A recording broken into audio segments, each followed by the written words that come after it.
Oh, hi. I'm back here now to do the fifth of the 6 questions that Eliana had posed for me.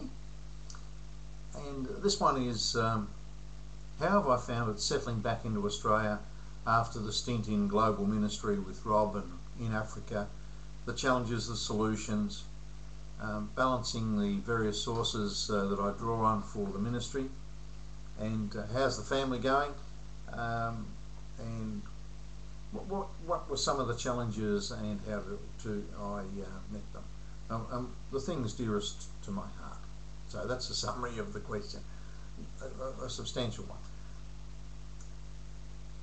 Just reflecting on after coming back in 2002, after being on the road for 6 months away from home, it was a difficult time. The first 18 months after I got back, I really couldn't work out what I was supposed to be doing. You know, what was the calling of my ministry? And there didn't seem to be a place for me to be able to continue to preach as I'd wanted to. Also, there was the confusion of coming back to the sort of standard of living that we enjoy here in Australia after being in Africa, where I was on dirt floors in the homes. There was no electricity, no running water, no toilets. You know, it's all a bit of a shock when you look at that type of circumstance and you look at the standard of living that we're able to enjoy without even having to think about it too much. So there was that confusion, and there was also, you know, what was God's call on my life? I found it difficult to settle into a local church that could actually recognise the talents that I had and what I had to offer.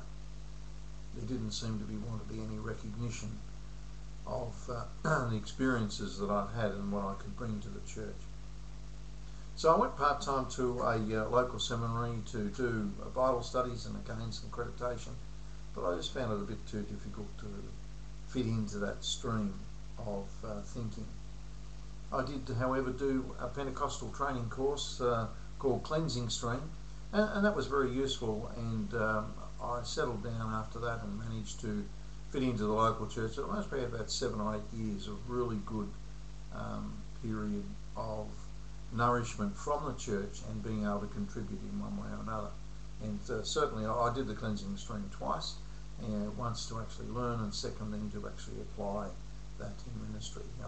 And Judy did that with me, and she joined with me during doing the ministry as well. What I did find difficult was to share the depth of my spiritual experiences and the revelation that I encountered. And if Rob hadn't been around, I would have found it very difficult to deal with that.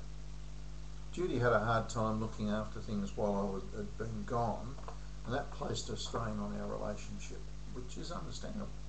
She'd been looking after Naomi, an adopted daughter of mine, whose mother was a former wife of mine, but she was not my child nor Judy's. So that added to our tensions.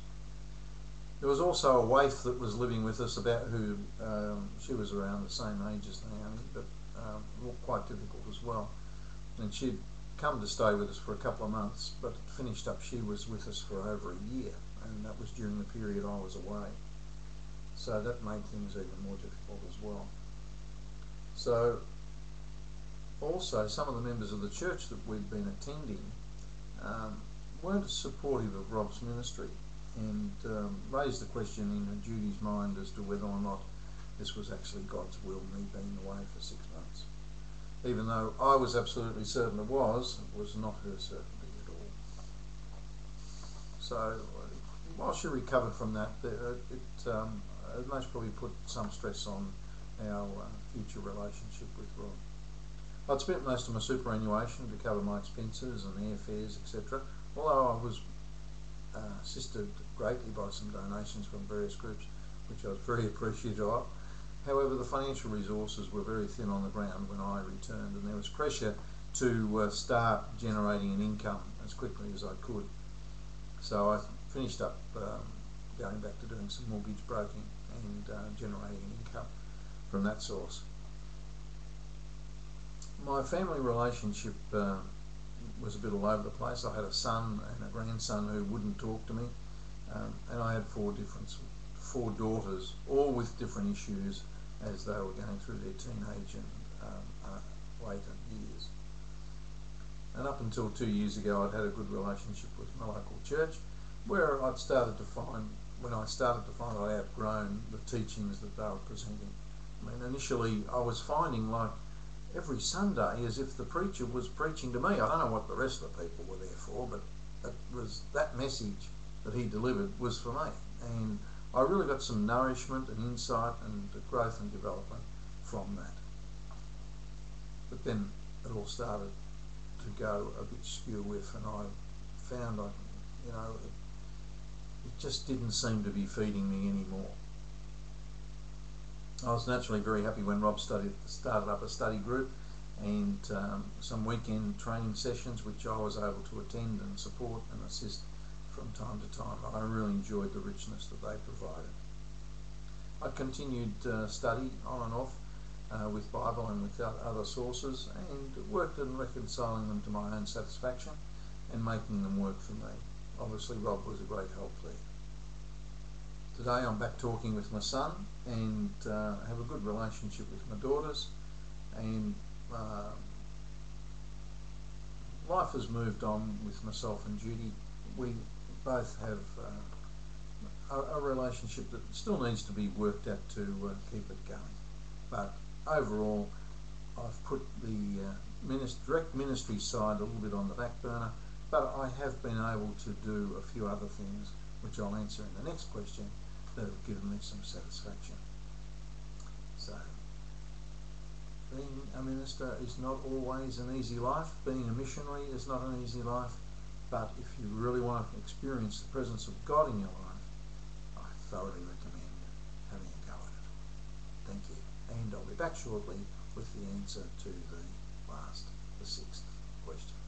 Thank you.